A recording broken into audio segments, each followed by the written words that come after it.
Madame, Monsieur, bonsoir et bienvenue au 19h de ce 30 novembre à la une de l'actualité. Le président de la République a reçu à Alger une délégation du Conseil du renouveau économique algérien, conduite par son président Kamel Moula.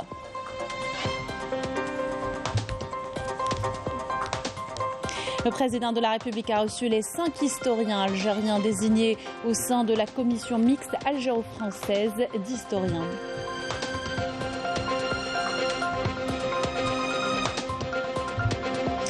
Le programme complémentaire de développement de Tissemsilt examiné et débattu lors de la réunion du gouvernement délocalisé dans la wilaya et présidé par le Premier ministre. Ayman Ben Abdelrahman a inspecté et inauguré plusieurs projets. Les détails tout à l'heure.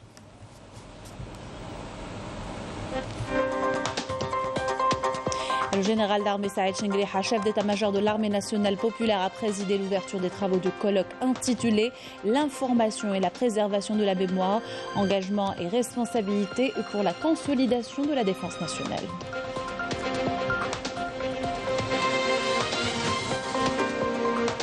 À l'étranger, la contestation au Maroc contre la normalisation. À Casablanca, la population dénonce la politique du Marzen alors que les manifestations contre la vie chère se poursuivent partout dans le pays. La loi de finances 2023 centralise le mécontentement. Bienvenue à tous, heureuse de vous retrouver. Je vous le disais en titre, le président de la République, Abdelmajid Tebboune, a reçu ce mercredi une délégation du Conseil du renouveau économique algérien, conduite par son président Kamel Moula. L'audience a eu lieu en présence du directeur de cabinet de la présidence, Abdelaziz Khelef, le conseiller auprès de la présidence chargée des affaires économiques, Yassine Oueldemoussa. Je vous invite à écouter le président du Conseil du renouveau économique. Tout d'abord, je voudrais remercier le président de la République pour son accueil chaleureux. Notre rencontre était fructueuse, durant laquelle nous avons abordé plusieurs questions, notamment le pouvoir d'achat des citoyens, une question à laquelle le président accorde un intérêt particulier et nous aussi. Nous avons donc discuté de mécanismes à mettre en place afin d'augmenter le pouvoir d'achat et permettre la création de nouveaux postes d'emploi à court terme. Nous avons en deuxième lieu abordé la problématique de la bureaucratie qui reste à ce jour préoccupante et discuter des moyens d'y remédier, car elle est un frein à la relance économique. Et en troisième lieu, nos discussions ont porté sur l'exportation. Pour rappel, une rencontre s'est tenue il y a 3 semaines qui a réuni près de 300 opérateurs économiques. Une conférence autour de l'export que nous pouvons qualifier de réussie et qui a permis de sortir avec 30 recommandations afin d'atteindre 30 milliards de dollars d'exportation hors hydrocarbures à l'horizon 2030. Et pour finir, je voudrais en mon nom personnel et au nom de tous mes collègues membres du Conseil du renouveau économique algérien, remercier le président de la République, Abdelmajid Tebboune, pour la confiance qu'il place en nous et tient à réaffirmer que nous restons au service du citoyen et du pays. شكر جزيل للسيد رئيس الجمهورية سيد عبد المجيد تبون على الثقة وكذلك إن شاء الله نبقى في خدمة البلاد في خدمة الوطن في خدمة العباد والسلام عليكم ورحمة الله تعالى وبركاته. Le président de la République, Abdelmajid Tebboune, a reçu les 5 historiens algériens désignés au sein de la commission mixte algéro-française d'historiens. L'audience s'est déroulée en présence du directeur de cabinet de la présidence de la République, Abdelaziz Khelef, et le conseiller du président de la République chargé de l'archive de la mémoire nationale, Abdelmajid Chekhi. En concrétisation des décisions du dernier Conseil des ministres, la réunion du gouvernement s'est tenue aujourd'hui à Tissemsilt sous la présidence du Premier ministre Ayman Ben Abdelrahman. Cette deuxième réunion délocalisée du gouvernement a été consacrée à l'examen et le débat de la feuille de route du programme complémentaire de développement de la wilaya.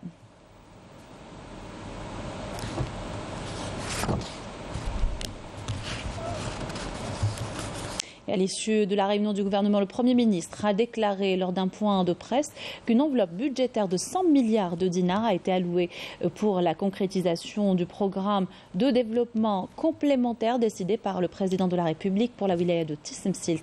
Je vous invite à l'écouter.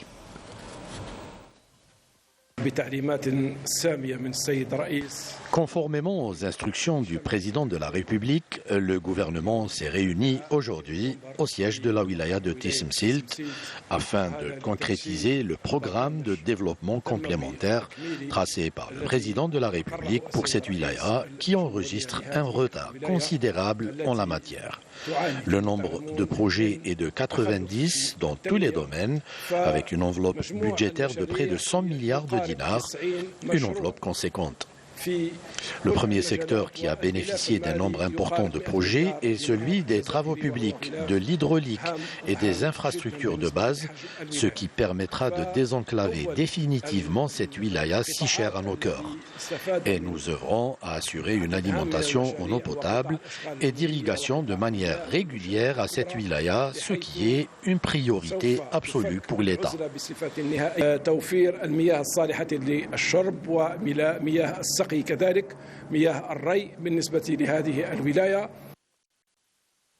Le Premier ministre a également affirmé que 17 secteurs ministériels, notamment l'agriculture et le tourisme, sont concernés par cette enveloppe budgétaire.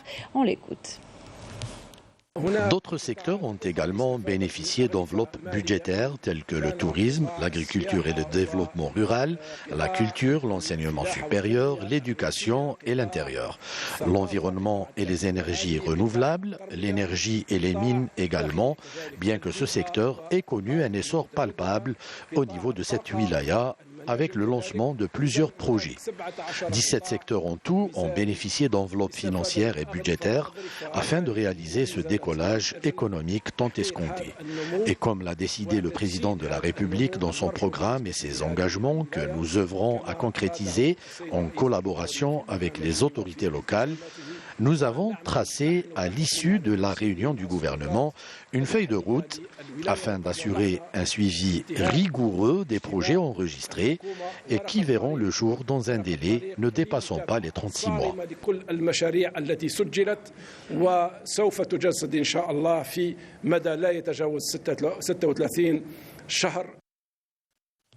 Et le Premier ministre a par ailleurs annoncé l'installation d'une commission intersectorielle pour régler le problème du foncier dans la wilaya de Tism-Silt. Elle regroupera l'intérieur, l'agriculture et les finances.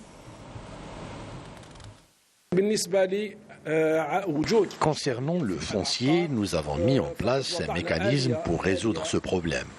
Une commission ministérielle mixte a été installée, composée du ministère de l'Intérieur, de celui des Finances et du ministère de l'Agriculture pour une levée concrète de ces contraintes et examiner les cas des terres agricoles et forestières afin de les intégrer au tissu des projets programmés, que cela soit dans le domaine de l'habitat, du tourisme, des projets d'investissement ou agricoles. La wilaya va donc bénéficier d'assiettes foncières supplémentaires qui serviront à concrétiser les projets dont nous avons parlé auparavant.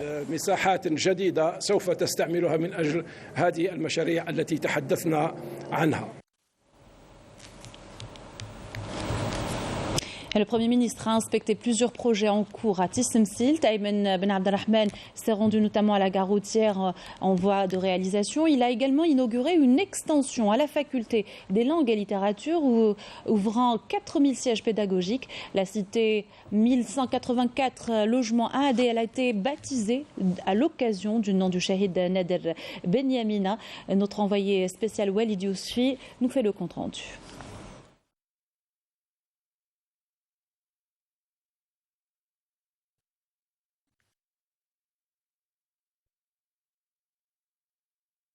Pour sa première halte, la délégation ministérielle s'est rendue à la gare ferroviaire de la wilaya de Tism-Silt. Le Premier ministre a notamment mis l'accent sur la nécessité d'accélérer les travaux de finalisation et de respecter les délais imposés. Cette ligne ferroviaire permettra de relier Tism-Silt et Bourzoul sur une distance de plus de 139 km, facilitant ainsi le déplacement des voyageurs.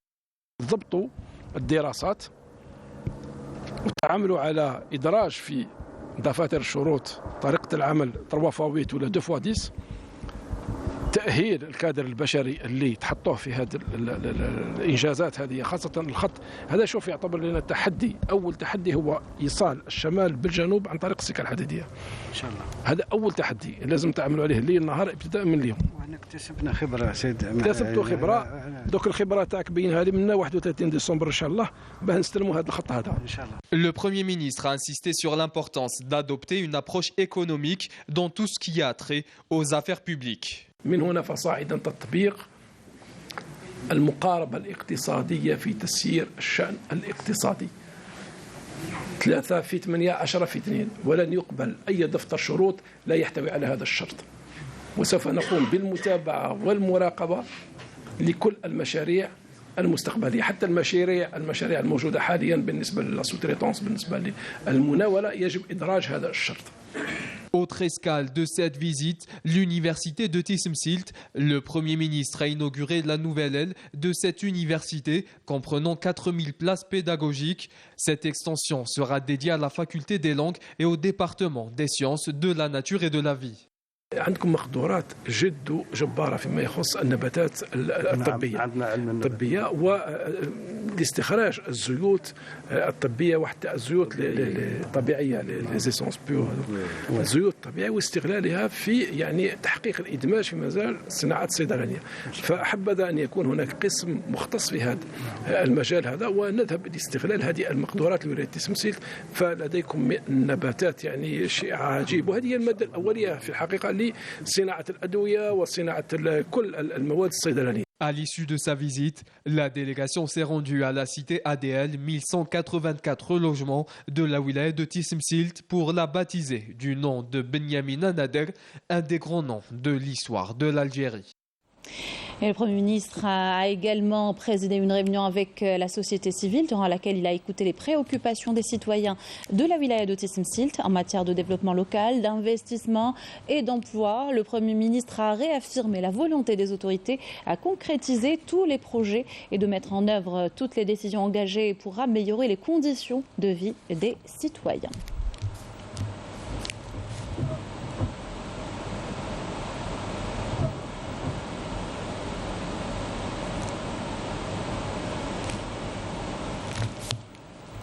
Activité parlementaire, le président de l'Assemblée populaire nationale, Brahim Bourali, a présidé aujourd'hui une réunion du bureau de l'Assemblée lors de laquelle il a été procédé à l'examen des questions orales et écrites déposées au niveau du bureau ainsi que 9 propositions de projets.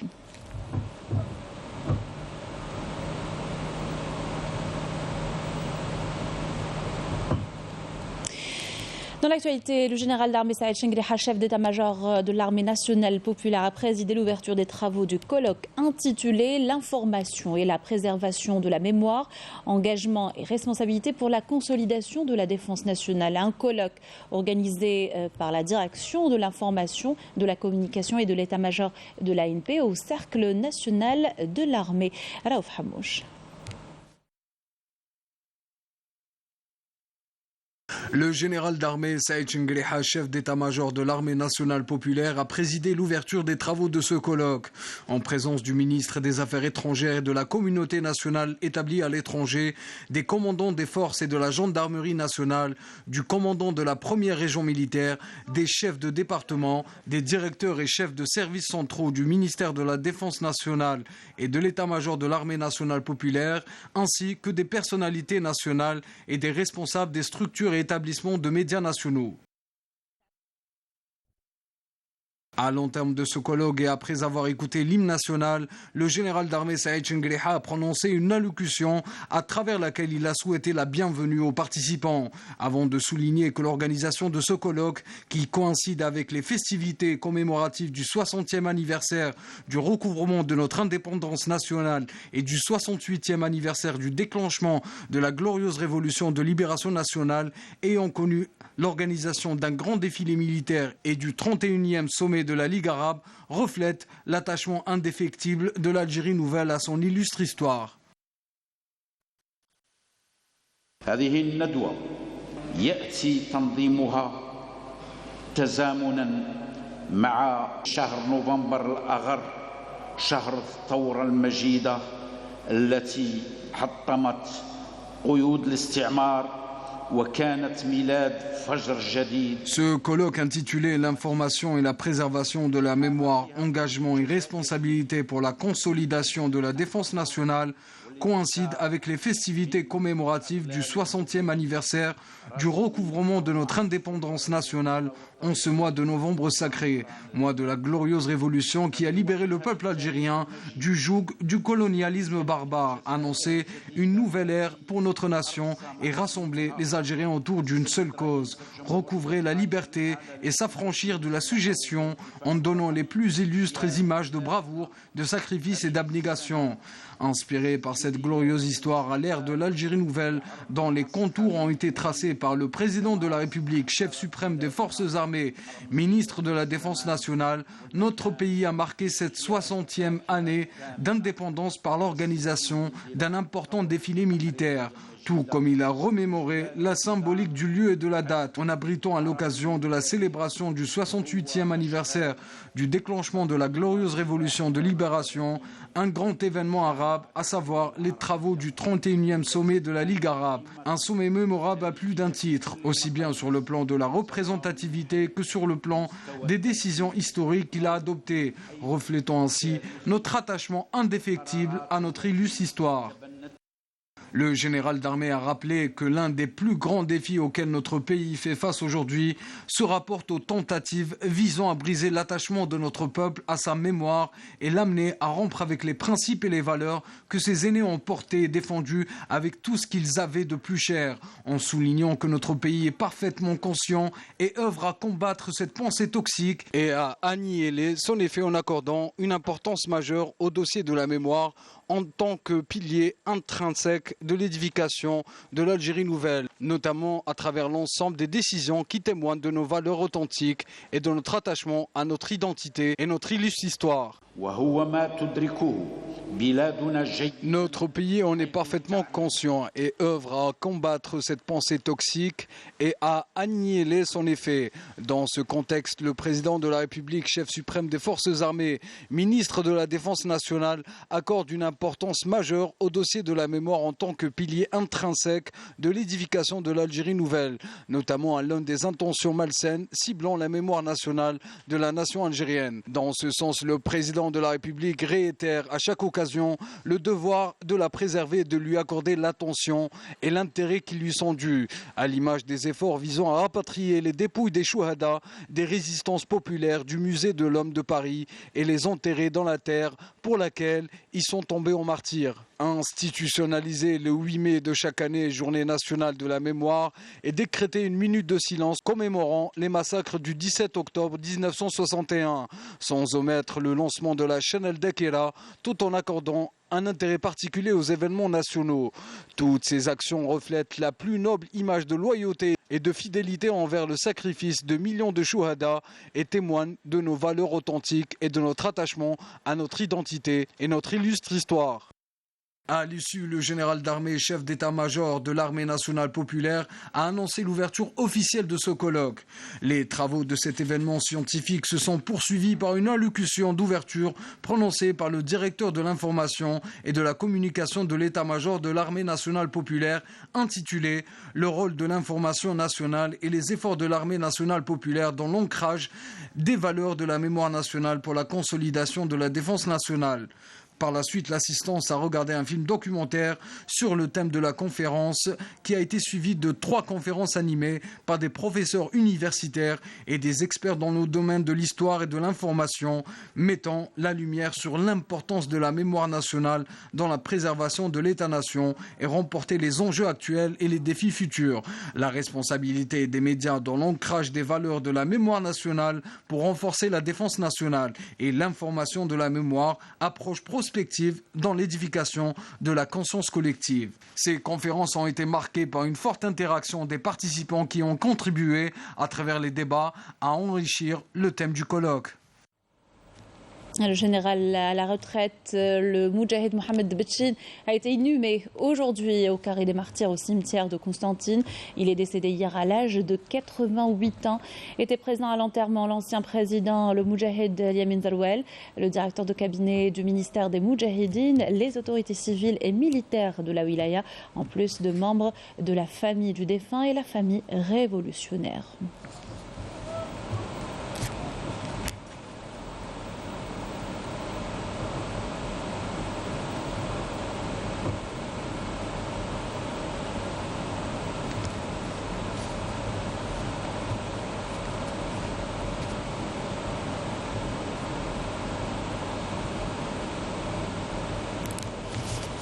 وكان من الثلة المباركة التي نالت شرف المشاركة في صناعة تلك الملحمة البطولية العظمى، ملحمة نوفمبر التاريخية، وصياغة صباحات مشرفة من تاريخ النضال والكفاح في سبيل الحرية وفي سبيل الاستقلال واستعادة السيادة الوطنية. Je pense que l'Algérie a perdu un papa, c'est tout le monde qui a perdu un papa, un père. ربي يرحم سي محمد بتيم خويا مجاهد وقدم الكثير لها البلاد، ربي يرحمه ويوسع عليه. شكرا. Signature d'un accord d'investissement entre le groupe Stellantis et l'agence algérienne de promotion de l'investissement en application de l'accord cadre portant lancement du projet de construction automobile en Algérie de la marque italienne Fiat filiale du groupe. Il sera question de 60 000 véhicules par an à partir de la première année. Dans une allocution prononcée lors de la cérémonie, le ministre de l'Industrie, Ahmed Zerdar, a affirmé qu'il s'agit d'une étape importante et que l'accord permettait de réaliser l'infrastructure de l'usine et son équipement ainsi que la souscription au cahier des charges. Il a affirmé la détermination de l'État à concrétiser ce projet en vue de développer la filière de construction de véhicules au niveau local à travers de véritables projets de construction. Il a également souligné l'adhésion de l'usine italienne à la stratégie lancée, plutôt tracée par l'État en la matière. On l'écoute.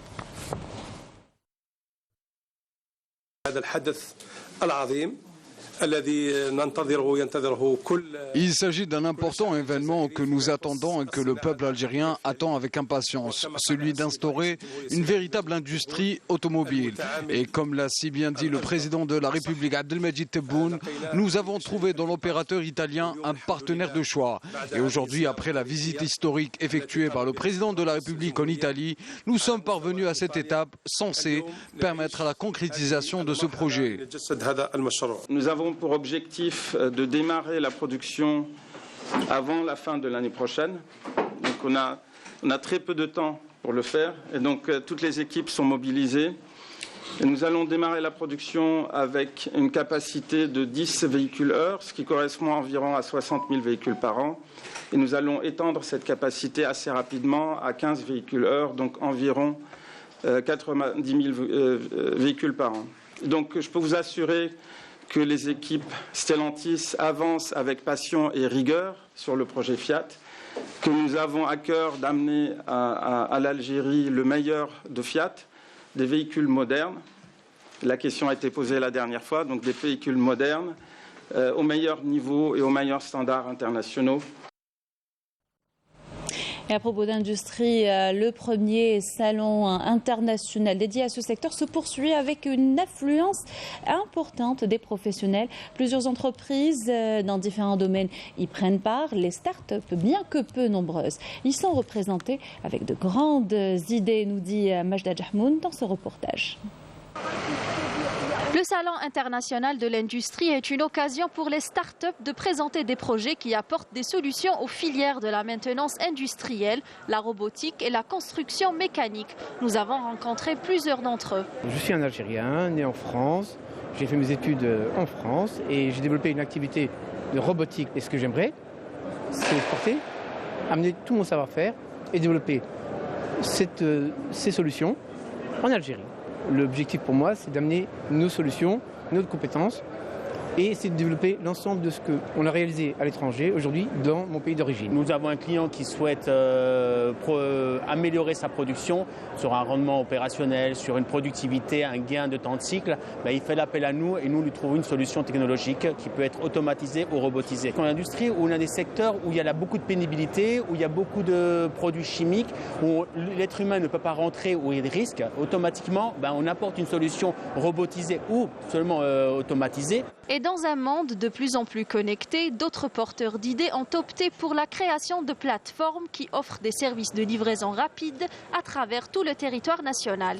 Send est une plateforme digitale qui lie entre les e-commerçants et les e-sellers avec les entreprises de livraison et les livreurs indépendants en une seule plateforme. C'est une application qui peut aider les sociétés à livrer et à recevoir également selon leurs besoins, tout en faisant des économies et surtout c'est une application fiable. Mihan Hara, c'est une application mobile de mise en relation entre les artisans et les clients demandeurs de services. Et on a aussi des stores de matériaux et outillages de construction.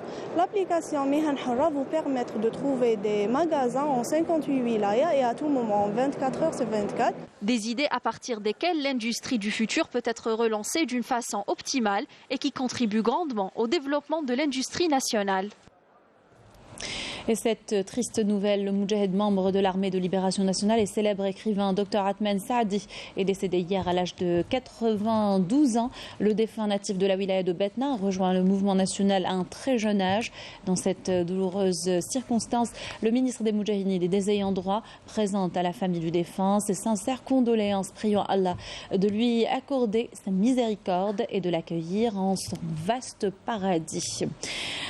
Autre triste nouvelle, l'ancien journaliste à la radio algérienne Barhoum Boudjema'a est décédé à l'âge de 75 ans des suites d'une longue maladie. En cette douloureuse circonstance, le ministre de la Communication Mohamed Bouslimani, le directeur général de la radio nationale ainsi que le directeur général de l'EPTV présentent leurs sincères condoléances et leur compassion à la famille du défunt et à l'ensemble de la corporation.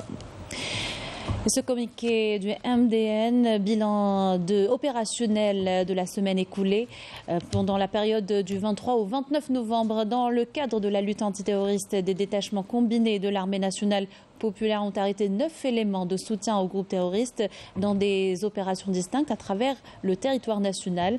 Dans le cadre de la lutte contre la criminalité organisée en continuité des efforts visant à contrecarrer le fléau du narcotrafic dans notre pays, des détachements combinés de l'ANP en coordination avec des détachements des services de sécurité ont mis en échec des tentatives d'introduction d'immenses quantités de drogue provenant des frontières avec le Maroc, s'élevant à 3 quintaux et 55 kg de kiff traités. Ces opérations ont permis également l'arrestation de 62 narcotrafiquants et la saisie de plus de 16 900 comprimés psychotropes. À Tamanrasset, Bojbeji Mourtar, Ingezdem, Janet et Tindouf, des détachements de l'ANP ont intercepté 312 individus et saisi un pistolet mitrailleur de type Kalachnikov, une quantité de munitions, 29 véhicules, 264 groupes électrogènes, 111 marteaux-piqueurs, un détecteur de métaux ainsi que des outils de détonation et des équipements utilisés dans des opérations d'orpaillage illicites.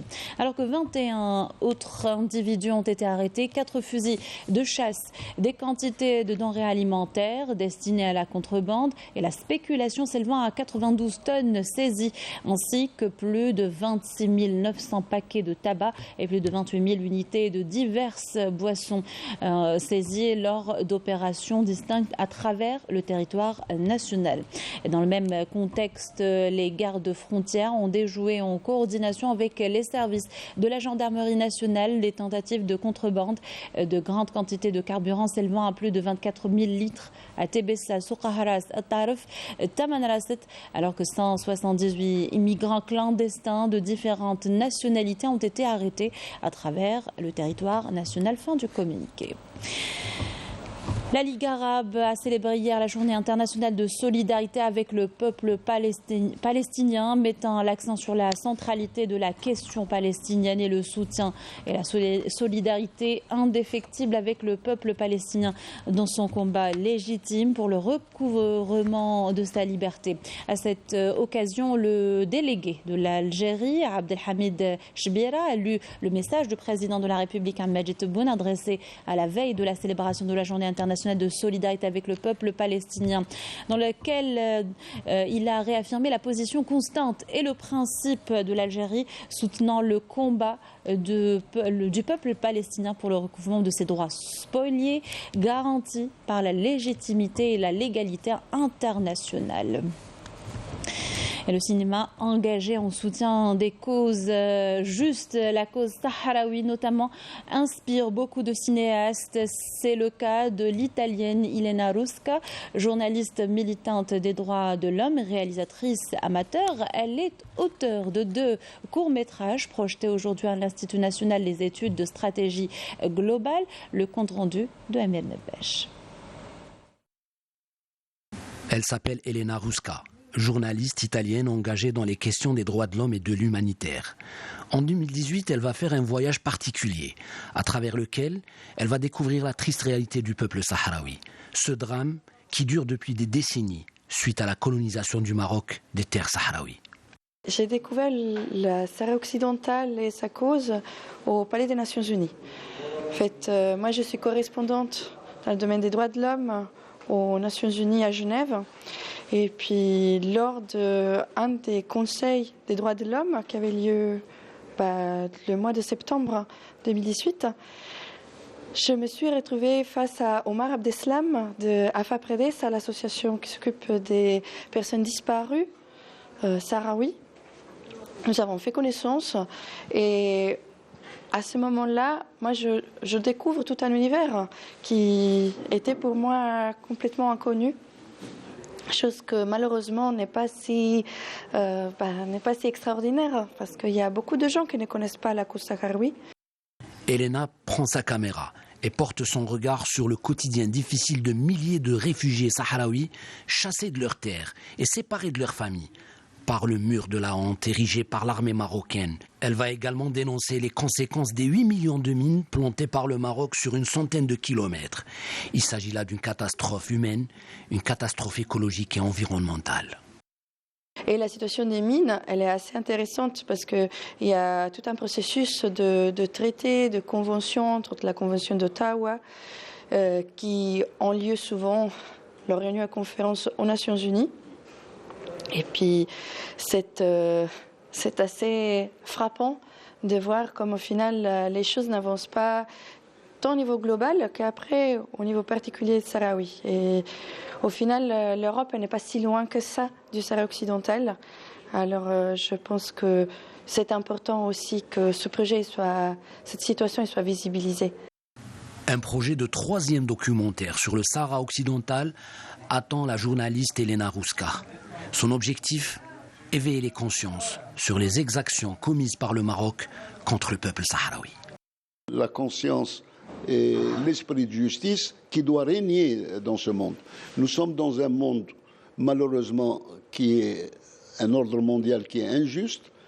Vous l'avez si bien dit, l'omerta et la complicité, la connivence et la complicité des puissances font que des droits des peuples sahraouis et palestiniens sont spoliés. Vous avez les 2 systèmes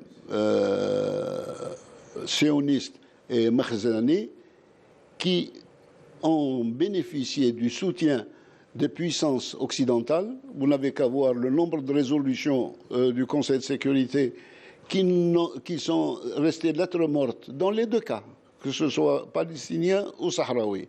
Qui est derrière ça? Et cette situation ne peut pas durer. Les peuples n'acceptent pas l'injustice. À travers la projection de ces 2 documentaires réalisés dans des conditions difficiles, l'assistance a salué le courage de cette journaliste engagée au service des causes justes. Et la 46e ECOCO prévue vendredi et samedi dans la capitale allemande, Berlin, sera l'occasion de dénoncer le sinistre plan d'autonomie proposé par le Maroc et réitérer que l'indépendance du Sahara occidental passe uniquement par le droit à l'autodétermination du peuple sahraoui. Déclaration du représentant du Polisario en Europe et l'Union européenne, Obi Bouchraya Bachir, s'exprimait à la veille de la conférence de l'ECOCO. Une Une autre cause juste, celle de la Palestine trahie par le régime du Marzen. Le peuple, lui, ne manque pas une occasion d'exprimer son soutien aux Palestiniens. Un rassemblement a été organisé par le Front marocain de soutien à la Palestine et contre la normalisation à Casablanca. Amel Essiridir. La contestation contre la normalisation avec l'entité sioniste ne faiblit pas au Maroc. Un grand nombre d'habitants de la ville de Casablanca ont participé à un rassemblement pour exprimer leur colère contre la normalisation. Une action de protestation qui a réuni également bon nombre de personnalités politiques, militants des droits de l'homme et membres de la société civile locale.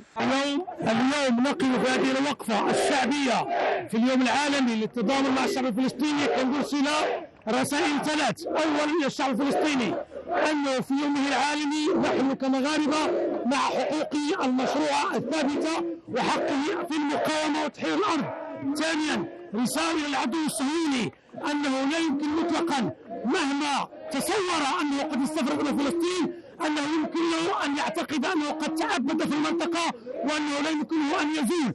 المقاومة الفلسطينية ومقاومة الشعوب تحقق المنجزات على الأقل في 20 سنة الماضية.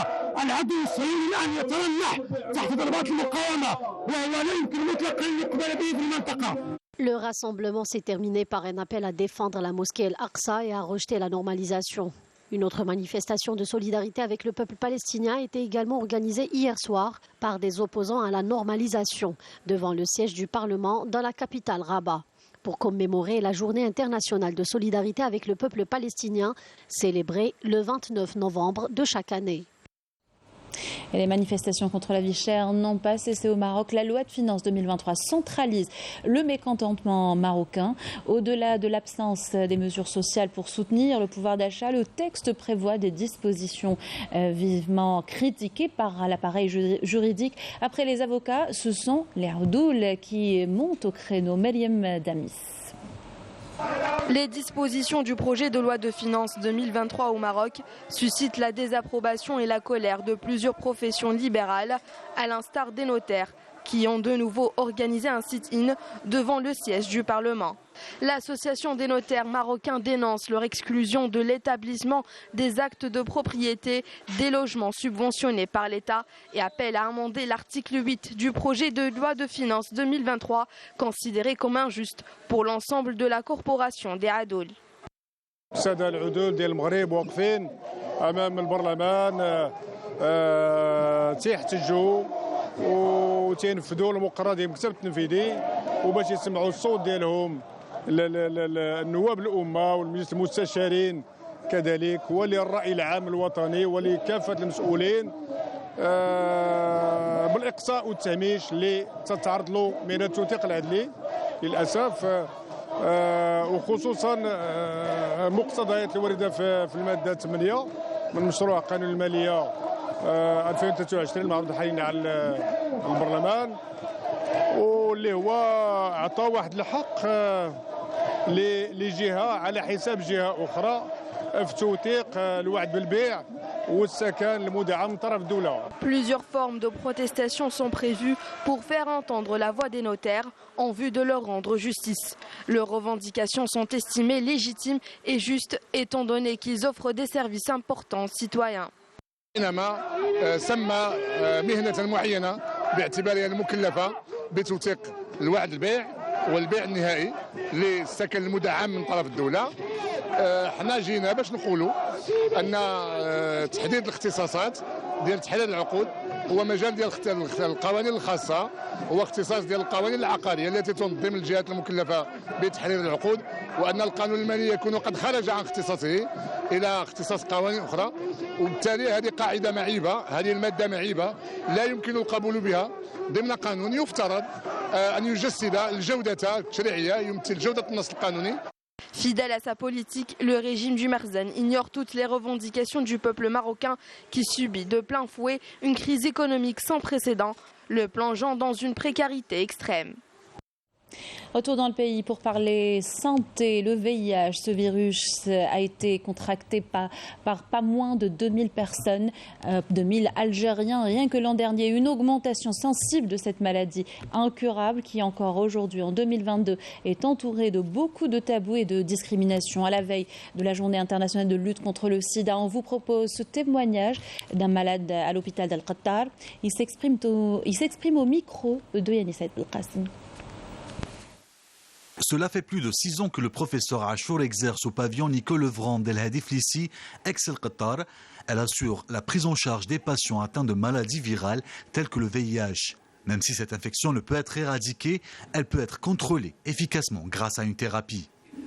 C'est une maladie comme toute autre pathologie. C'est une pathologie qui est passée à la chronicité, qui a un traitement qui doit être administré. C'est des prises journalières. C'est une association de 3 molécules qui vont permettre de réduire de la multiplication du virus dans l'organisme. Ça, c'est un plus pour nous.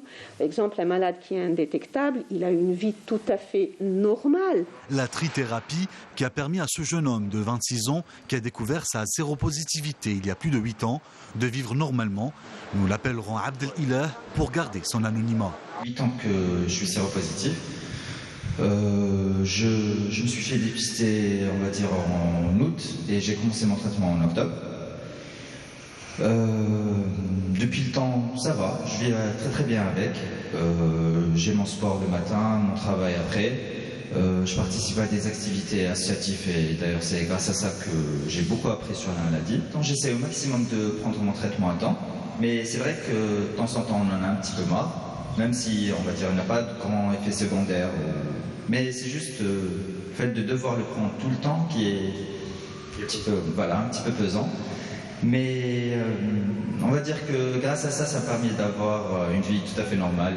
Pour avoir cette vie normale, Abdel Ilah n'était pas seul puisque l'association Al-Hayat l'a beaucoup aidé à surpasser cette maladie et vivre avec. Nous essayons de détecter les nouveaux cas. Il s'agit des personnes qui ne connaissent pas leur statut sérologique. Là, si on arrive à diagnostiquer les cas positifs, l'association assure l'accompagnement psychologique et l'accompagnement dans les structures de santé. L'accompagnement thérapeutique pour accéder aux soins, prendre le traitement, le rendez-vous avec le médecin et tout. C'est un suivi à vie. Cette année, ce ne sont pas moins de 20 000 cas de VIH recensés en Algérie. C'est pourquoi une prise en charge très précoce garantit un bon contrôle de l'infection. Un jour, peut-être un peu lointain, un vaccin anti-VIH sera mis au point. En tout cas, c'est ce que espère Abdel Ilah. On va dire que mes projets, c'est comme toute autre personne. Je veux me marier, avoir des enfants, avoir une vie tout à fait normale. On va parler sport. Coupe du Monde au Qatar 2022, la 3e et dernière journée du groupe D a vu la qualification de la France et de l'Australie, la victoire de la Tunisie.